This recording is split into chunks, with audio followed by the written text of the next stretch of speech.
kalau nyusun RUU itu harus ada partisipasi masyarakat. Supaya tetap good cooperative governance. Bisnis kita based on that. Yang paling pas, kata para pendiri bangsa kita penyusun konstitusi, adalah koperasi.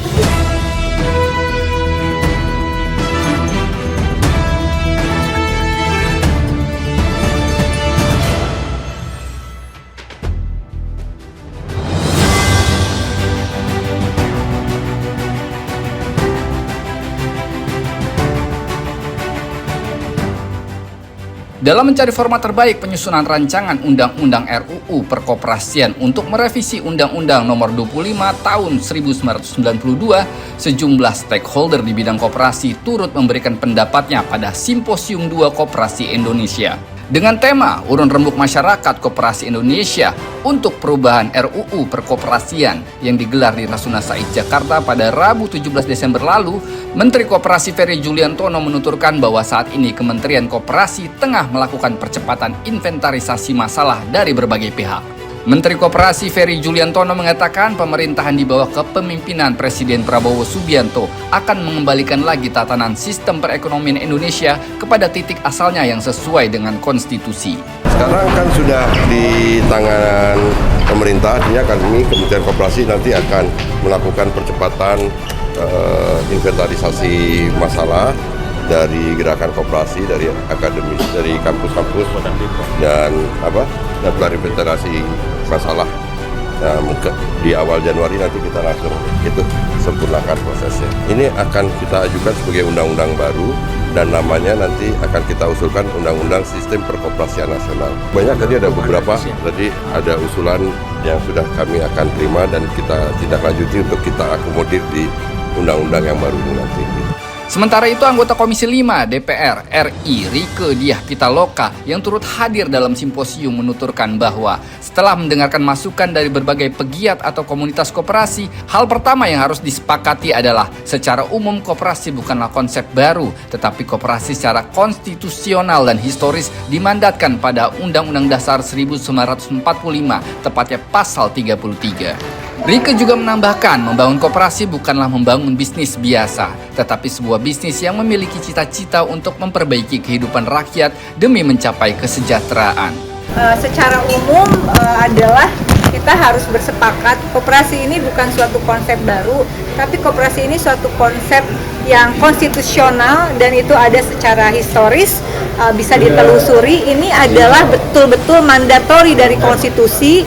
Mandatnya sebetulnya bukan hanya dari undang-undang, tapi dari Undang-Undang Dasar Negara Republik Indonesia tahun 1945 tuh khususnya pasal 33. Di mana kita bisa lihat konteks yang saya sampaikan itu di penjelasan Undang-Undang Dasar NRI 1945 sebelum diamandemen.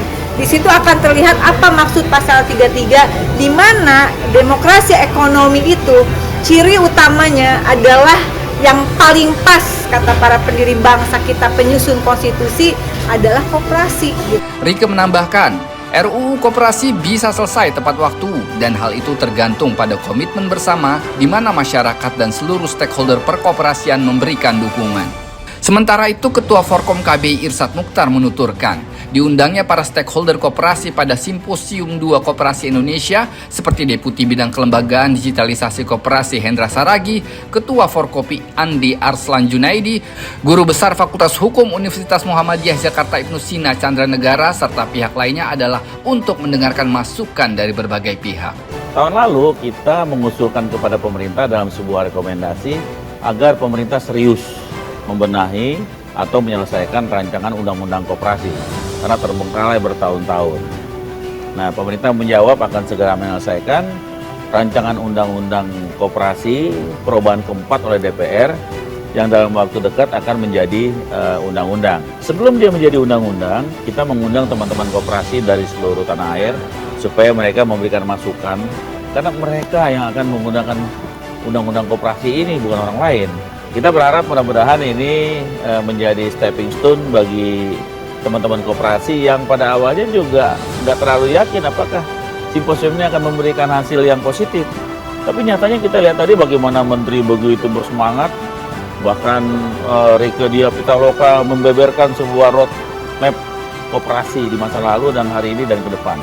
Mesti ngapain gitu. Nah, kita mumpung masih panas nih, nah, kementerian lagi panas, maksudnya bersemangat, DPR juga bersemangat. Nah, orang koperasi kita bakar supaya mereka juga bersemangat. Insya Allah ke depan koperasi kita aman-aman aja.